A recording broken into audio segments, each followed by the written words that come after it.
Welcome to பிரபவாஸ் kitchen. Friends, இன்றைக்கி காரப்பொரி செய்ய போகிறோம். பூஜைக்கு வாங்கின பொரி மீதம் இருந்துருச்சுன்னா அது அப்படியே பொரிக்கடலையாக சாப்பிட்றத விட இந்த மாதிரி காரப்பொரி செஞ்சு சாப்பிட்றப்ப ரொம்ப நல்லாயிருக்கும். இதுக்கு ஃபஸ்ட்டு ஒரு இருப்பு சட்டி ஸ்டவ்வில் வச்சு 2 டேபிள் ஸ்பூன் அளவுக்கு எண்ணெய் விட்டுக்கலாம். இந்த எண்ணெயில் ஒரு கைப்பிடி அளவு நிலக்கடலையை போட்டு அதை வறுத்துக்கலாம். நான் 1/2 லிட்டருக்கு பொரி தான் வச்சுருக்கேன். அதில் தான் காரப்பொரி செய்ய போகிறேன். அதனால் அதில் ஒரு கைப்பிடி அளவு நிலக்கடலை மட்டும் சேர்த்துக்கிறேன்.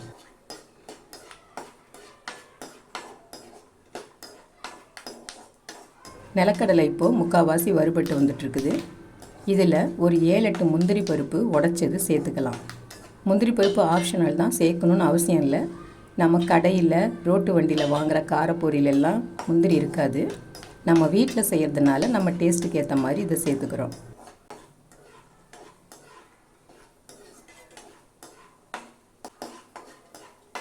இந்த முந்திரியும் இப்போ வறுபட்டு லேசாக நிறம் மாறிட்டு வருது. இந்த சமயத்தில் ஒரு கைப்பிடி அளவு பொட்டுக்கடலை சேர்த்துக்கலாம். பொட்டுக்கடலை சேர்த்து ரொம்ப நேரம்லாம் வறுக்க வேணாம், 1 நிமிஷம் வறுத்தா போதும்.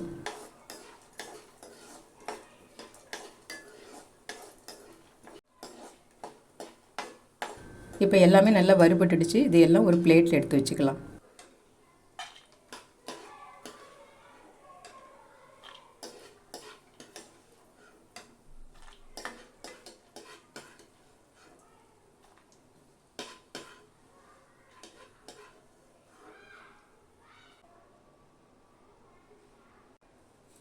அடுத்து இப்போ இந்த எண்ணெயில் 2 கொத்து அளவு கருவேப்பிலையை உருவி போட்டு இந்த கருவேப்பிலை நல்லா பொரிஞ்சு வரணும்.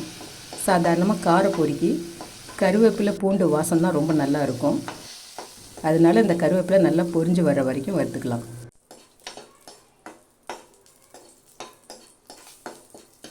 இப்போ கருவேப்பிலை நல்லா பொரிஞ்சு வந்துருச்சு.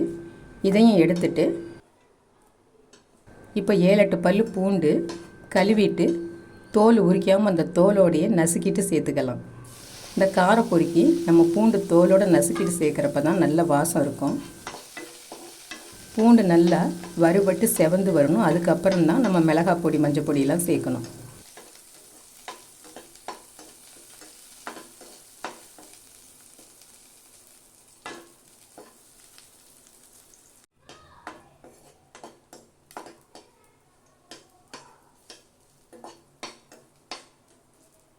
இப்போ இந்த பூண்டு நல்லா வறுபட்டுடுச்சு, நிறமும் செவந்து வந்துடுச்சு.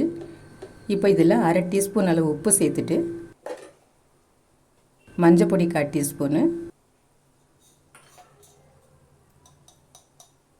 மிளகாய் பொடி 1/2 டீஸ்பூனு சேர்த்து இதை நல்லா கலந்து விட்டுக்கலாம்.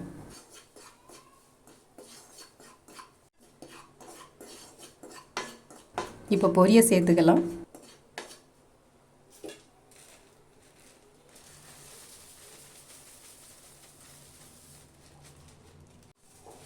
இதை நல்லா கலந்து விட்டுக்கலாம். இந்த உப்பு காரம் எல்லா பொரியிலையும் படுற மாதிரி. இதை 1 நிமிஷம் வறுத்தாலே போதும். பொரி நமத்து போகல, நல்லா தான் இருக்குது. இந்த சூட்டில் இன்னும் கொஞ்சம் கரகரப்பாயிடும்.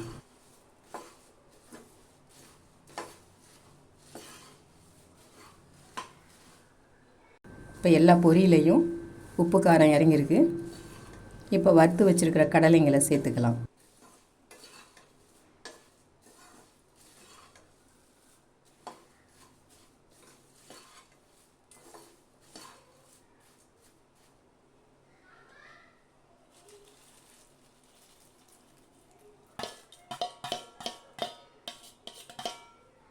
இப்போ நல்ல வாசமாக கரகரன்னு டேஸ்டியான காரப்பொரி ரெடி ஆகிடுச்சு.